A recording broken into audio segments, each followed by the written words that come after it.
Today, we will listen to a conversation about hometown. Where is your hometown? My hometown is a coastal state of US. Is it the city or the countryside?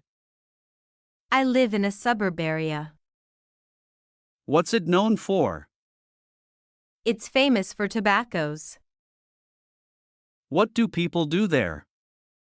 Agriculture is the main industry in my hometown.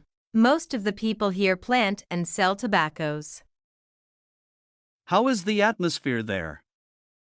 Well, it's quite peaceful. I enjoy the fresh air here. How are people there? They're friendly and hospitable. Would you like to live in your hometown or somewhere else? Yes, I would. I just wish I can live here forever. Is it easy to find a job there? Manual work is easy to find. I'm not sure about the white-collar jobs. Is it a good environment for young people? I don't think so. The pace of life here is quite slow. If they want to work in a dynamic environment, they'd better move to the city. Is traffic congestion a big problem in your hometown? Not at all. We couldn't be happier with the traffic system here.